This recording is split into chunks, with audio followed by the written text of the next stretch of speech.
जय गिरनारी।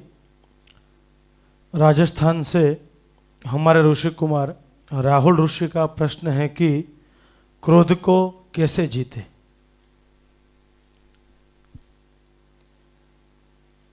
जब तक दूसरे में दूसरा दिखेगा तब तक क्रोध तो होता है। क्रोध करीब करीब सब करते हैं दुनिया में। वैसे तो कोई ऐसा नहीं है कि जिसको क्रोध नहीं होता हो, लेकिन क्रोध कितना होता है इसका इतना महत्व नहीं है। क्यों होता है, वो जो कारण है, वो कारण अगर सही है तब क्रोध को दोष नहीं माना गया।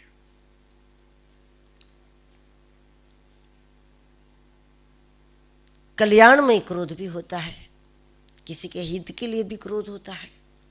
रामचरितमानस में तो प्रमाण है। उत्तरकांड में काकभूषुंडी जी ने बताया कि मैं उज्जैन बैठा था महाकाल के सानिध्य में, और वहाँ पर मेरे गुरु महाराज पधारे जिन्होंने मुझे अपनाया, मुझ पर कृपा की, मुझे मार्गदर्शन दिया। लेकिन उनकी ये बात मुझे ठीक नहीं लगती थी कि शिव और विष्णु, शिव और राम ये अलग नहीं है, और मैं अलग मानता था। मुझे मेरे गुरु की कुछ बातें ठीक नहीं लगती थी। मैं शिव नाम जप रहा था और वहां पर मेरे गुरु का आगमन हुआ। जानबूझकर मैं खड़ा नहीं हुआ, और उस समय काकभूषुंडी जी ने जब गुरु का आदर नहीं किया, खड़े नहीं हुए,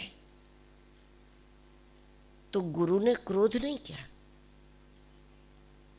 लेकिन जब गुरु को क्रोध नहीं हुआ तो त्रिभुवन गुरु महाकाल को क्रोध हुआ। महाकाल ने क्रोध किया वहां पर, मतलब कि वहां क्रोध जरूरी था।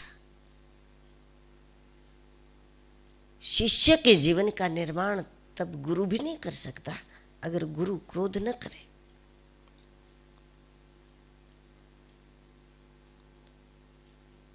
कई लोग कहते हैं, अपने अपने गुरुजनों के बारे में कहते हैं कि हमारे गुरु महाराज ऐसे हैं, उनको कभी क्रोध नहीं होता, हमारे गुरु को कभी क्रोध नहीं होता।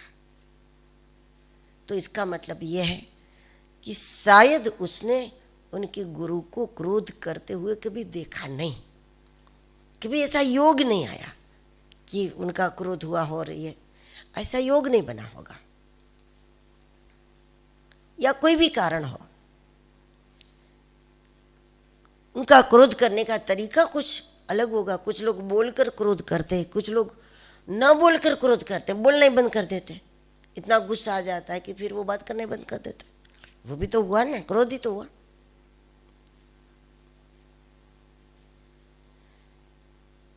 जैसे शरीर में होता है वात पित्त कफ, उस प्रकार मन में भी होता है। लेकिन क्रोध होता है ये दोष है। महापुरुषों को भी क्रोध करते देखा होगा, लेकिन उनको क्रोध होता नहीं है। क्रोध होना ये दोष है, क्रोध करना गुण है। जब माता पिता को ऐसा लगता है कि बिना क्रोध किए बच्चा ये बात नहीं समझेगा, और नहीं समझेगा तो उसका अहित होगा, तो उसको अहित से बचाने के लिए, उसकी सुरक्षा के लिए अगर वो क्रोध करते हैं तो वहां क्रोध औषधि का रूप ले लेता है। उस प्रकार गुरु जब क्रोध करते हैं वो औषधि रूप होता है। महापुरुषों को भी कई बार अपना नकारात्मक रूप दिखाना पड़ता है, लेकिन वो होते नहीं है नकारात्मक, दिखते जरूर है। जैसे मूर्तिकार मूर्ति बनाता है तो नकारात्मक बनना पड़ता है। वो यही सोचता है कि पत्थर को कहाँ से तोड़ूं, कहाँ से, इधर से तोड़ूं उधर से, तो उसको यही सोचना है तोड़ना ही तोड़ना। तो नकारात्मकता मूर्तिकार में है, लेकिन उस नकारात्मकता के पीछे उनकी इसके भीतर पड़ी एक सुंदर, एक दिव्य मूर्ति की तलाश है। तो वह नकारात्मकता दिखती है लेकिन है नहीं। उसी प्रकार गुरु माता पिता नकारात्मक जरूर दिखते हैं, ऐसा वो वेश बना लेते हैं, लेकिन होते नहीं है। लेकिन वहाँ क्रोध करना जरूरी है। वो कल्याणकारी क्रोध होता है। अकारण क्रोध, द्वेषपूर्वक क्रोध, ईर्ष्यापूर्वक क्रोध, ये वाला जो क्रोध है उसकी जड़ लोभ है। जैसे भगवत गीता में कहा, कामात् क्रोधो विजायते। जब किसी सुख के लिए हमारे मन में इच्छा उत्पन्न हुई, लोभ उत्पन्न हुआ, ये वस्तु मुझे मिल जाए, और जब उस लोभ को लेकर के हम प्रयास करते हैं और जब हमारी इच्छा पूर्ण नहीं होती, तो फिर जिसकी वजह से पूरी नहीं हुई उस पर हमारा क्रोध होता है, जबकि वो निमित्त कारण है, वास्तविक कारण नहीं है। जिनके कारण वो सुख हमें नहीं मिला, वो व्यक्ति कारण जरूर बना, लेकिन वो मूल कारण नहीं होता, वो निमित्त कारण होता है। लेकिन हम तो उसको मूल कारण समझ ले कि वो नहीं होता तो हमारा काम बन जाता, वो बीच में नहीं आते तो हमारा काम हो जाता था, उसने नहीं होने दिया, इसने नहीं होने दिया।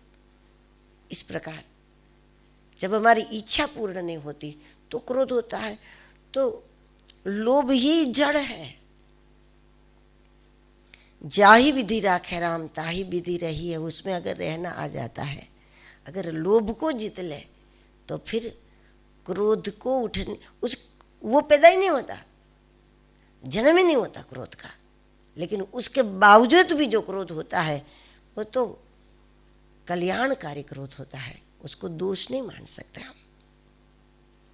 तो इस प्रकार क्रोध क्यों होता है, उसकी जड़ क्या है, उसको समझ करके ये वाला क्रोध गुण है या दोष है उसका निर्णय करना चाहिए।